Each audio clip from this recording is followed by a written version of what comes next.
Hare Krishna, uh, o meu discípulo Chandramukha Swami e outros devotos de Brajabhumi, no Brasil, perto a Teresópolis, me pediram que eu falasse algumas palavras sobre as comemorações, celebração de 25 anos de Brajabhumi e também 50 anos da ISKCON. Também o Chandramukha Swami me enviou um vídeo pedindo que eu falasse sobre alguns tópicos interessantes que eu vou fazer. Primeiro, antes de mais nada, eu devo nos lembrar, todos nós, e agradecer o meu irmão espiritual falecido, Shatrukoti Vinashana, que deu a propriedade de Brajabhumi a ISKCON, a Prabhupada legalmente. Daí, após alguns anos, o Chandramukha Swami, podemos dizer, herdou, aceitou responsabilidade por Brajabhumi e, sem dúvida, junto a outros bons devotos, levou o projeto a novas alturas. Eu sempre digo, assim, quando eu vou a Brajabhumi, que Chandramukha Swami é o mestre do bom gosto, um projeto muito bem feito, muito lindo, com devotos como Lila Raj e sua esposa e muitos outros devotos, mas que fizeram um projeto lindíssimo de grande beleza espiritual, potência, lugar de muita pregação, e todos nós sentimos um orgulho, uma alegria espiritual vendo o que foi feito aí e aquilo que continua sendo feito lá em Brajabhumi. Então, parabéns para todos que estão lá para comemorar esse grande evento. E gostaria de estar com vocês, mas como vocês sabem, eu sou difícil de viajar, mas eu gostaria de estar com vocês. Então, algumas palavras. Chandramukha Swami perguntou sobre o desafio, podemos dizer, de, por um lado, de não ser ignorante, de abrir os olhos e ver os problemas da nossa sociedade espiritual, problemas inevitáveis neste mundo material. E porque sem compreender, sem diagnosticar o problema, não é possível resolver o problema, corrigir os problemas. Então, por um lado, temos que manter os olhos abertos, ver os problemas, analisá-los em forma inteligente, sugerir soluções, mas temos que fazer isso tudo sem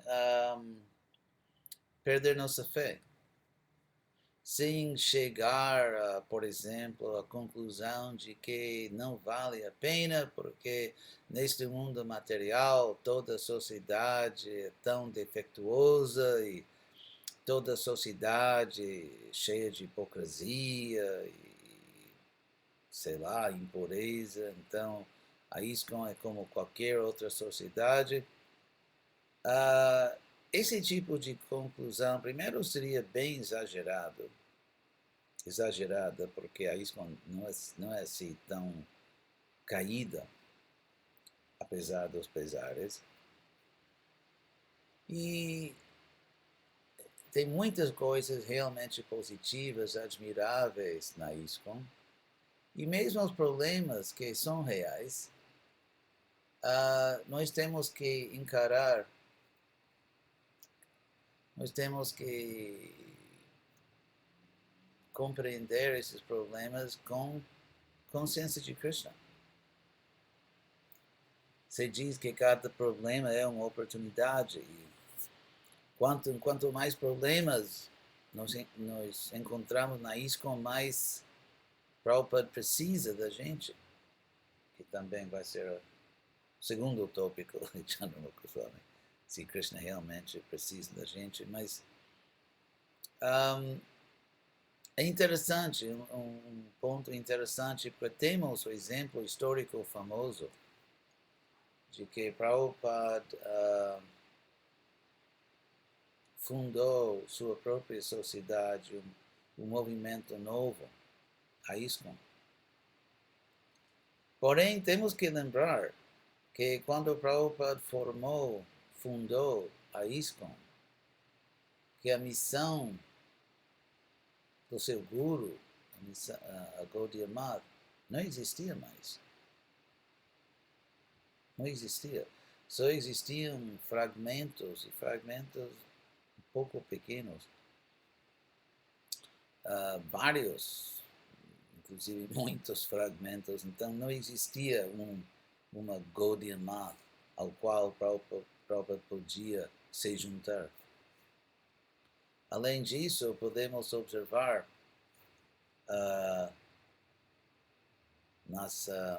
na correspondência de Prabhupada antes de fundar a ISKCON, ou mesmo no processo de fundar, que Prabhupada ainda tentava, sinceramente, se aliar com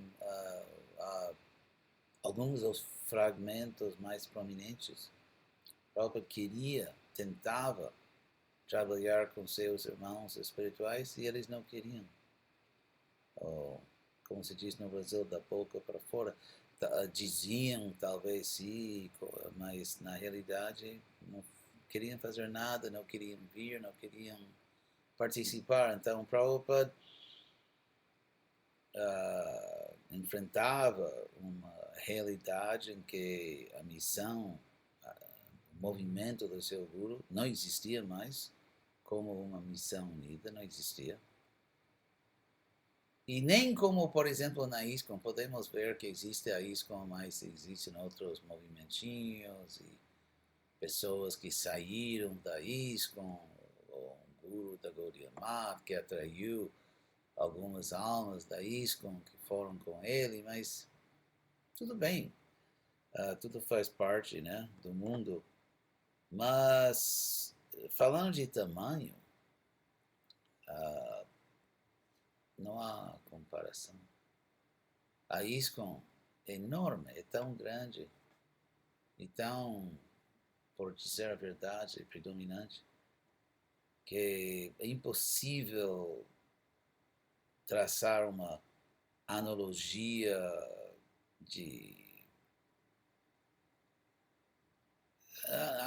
histórica séria, comparando a situação hoje com a situação que Prabhupada enfrentava, porque existe a missão de Prabhupada que ainda tem o mesmo tamanho, a mesma estrutura e a mesma missão, que sempre, inclusive, é bem maior que antes, pelo menos como total. Em alguns lugares, obviamente, falta. Mas não existe uma analogia histórica séria. E por isso nós temos que continuar com a missão de Prabhupada, não como se diz, os ratos que fogem do barco que está afundando. Isso que não está afundando, fundindo, estou esquecendo o português. O barco não está indo para o fundo do mar, vamos dizer. Então, e também, mesmo como os cristãos dizem, de odiar o pecado e não o pecador, temos que ter a maturidade necessária para apontar problemas sem agredir as pessoas. Agora eu publiquei um ensaio, um texto sobre o GBC da ISKCON, que está sendo divulgado, e eu conscientemente decidi não mencionar nomes específicos, nem lugares geográficos. Quer dizer, fiz tudo o que eu podia para falar a verdade e falar a verdade em forma séria e forte, mas ao mesmo tempo sem agredir explicitamente ninguém. Então, essa maturidade de compreender os limites do mundo material, a imperfeição da vida humana, mesmo da vida humana em consciência de Krishna, como Prabhupada disse uma vez que nós não devemos buscar uma utopia tola, no sentido que no mundo material não existe uma sociedade utópica, temos que simplesmente fazer a melhor sociedade espiritual possível nesta era de Kali, neste mundo material. Fazer a melhor sociedade espiritual possível. E Prabhupada queria isso da gente. Então, como sabemos, como Krishna explica tantas vezes em Bhagavad Gita, o desejo material é nosso inimigo, aquela vaidade, o orgulho, esse desejo ardente de ficar em cima de outras pessoas. Então, o processo de criticar muito facilmente se torna uma oportunidade, aparentemente, oportunidade de criticar outras pessoas, de se sentir melhor que outras pessoas, todo aquele orgulho doente da alma condicionada. E qualquer atividade, mesmo, quer dizer, quando a gente critica, não é o caso que automaticamente estamos fazendo o bem, que necessariamente estamos servindo com motivos puros, nem seria o caso que automaticamente ou necessariamente estamos sendo invejosos ou estamos cometendo ofensas. Depende do caso. Depende do caso. Então, todo mundo, todos nós somos responsáveis pelo nosso coração, por aquilo que acontece, o que está operando dentro do nosso coração. A pessoa pode cantar Hare Krishna na rua, ou mesmo no templo, cheio de orgulho, ou cheio de devoção. Podemos elogiar, podemos louvar, elogiar outros Vaishnavas com motivos falsos, orgulhosos, ou com motivos puros de verdadeira consciência de Krishna. Depende. Depende do caso, depende do coração. Então, assim como, por exemplo, unicamente um bom cirurgião pode cortar um outro cidadão, você requer treinamento, certificados e tudo isso antes de receber o direito legal de pegar uma faquinha e cortar outro cidadão. Então, assim mesmo, o processo de criticar uma sociedade espiritual é um processo delicadíssimo, é como cirurgia sociológica. E por isso as pessoas que criticam devem ter um certo grau de pureza pessoal, de consciência de Krishna, senão, como sabemos muito bem, o processo de criticar em nome do progresso facilmente se torna o começo do fim, como se diz, na vida espiritual de um devoto. Então, é isso aí. Obviamente, uma sociedade sem hábito, sem costume de autocrítica será uma sociedade um pouco maluca. Assim como uma pessoa que nunca pode ver falhas em si mesmo, como, por exemplo, o grande Donald Trump, que está tentando ser presidente. Se ele ganha, eu acho que eu vou me mudar para o Brasil logo, então. Mas, por favor, não reza que ele ganhe, só para eu vá para o Brasil. Então, mas uma pessoa, tem uma palavra clínica, narcisismo. essa incapacidade de ver nossas próprias falhas e o processo de realmente encontrar um prazer mesmo em criticar os outros. Então, já temos problemas suficientes na ISKCON, assim, uma onda de crítica narcisista não ajuda ninguém. Então, porém, devotos maduros, devotos inteligentes, devotos de coração limpo, podem e devam, a palavra em português, vigiar, devam cuidar do movimento. Assim como, por exemplo, quando uma mãe, um pai descobre alguma doença ou problema de saúde nos filhos, os pais não sentem orgulho que eu tenho melhor saúde que meu filho, eu tenho melhor saúde que meu irmão, ou da esposa, ou do marido. Não. Dentro da ISKCON deve existir uma sociedade espiritual carinhosa na qual, quando detectamos uma doença sociológica ou uma doença política, como eu disse nesse texto que postamos agora, Prabhupada usava a palavra político sempre no sentido negativo, pejorativo, que uma pessoa com motivos falsos ou motivos egoístas, mas isso é verdade, quer dizer, a palavra pode ser usada assim, mas a palavra política, ou político, uma coisa política, pelo menos em inglês tem outro senso, outro sentido primário, que é simplesmente algo que tem relação com o governo, administração, exercício de poder, assim como na ISKCON.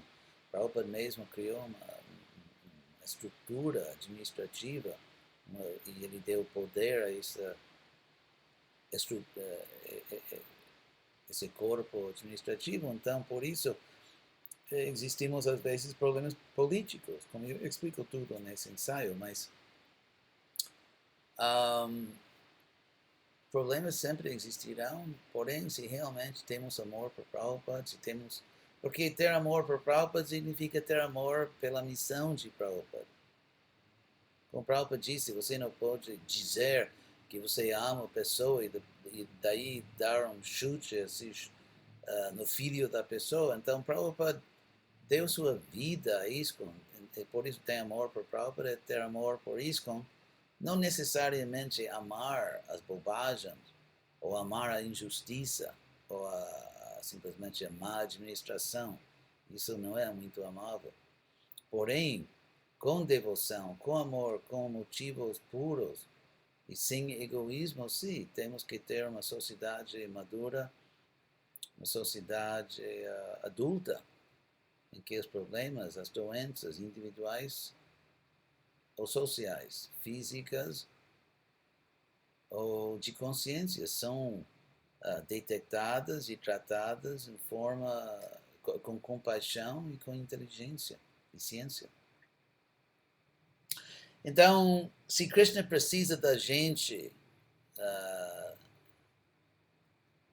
Chandramukha Swami também pediu que eu falasse sobre esse tópico, se Krishna precisa da gente. Obviamente, Krishna é todo-poderoso, Ishvara Parama Krishna. Ao mesmo tempo, Krishna ama toda alma. Krishna diz várias vezes no Bhagavad Gita, e até Arjuna confirma, que Krishna é o pai e até a mãe de todo ser vivo. Então,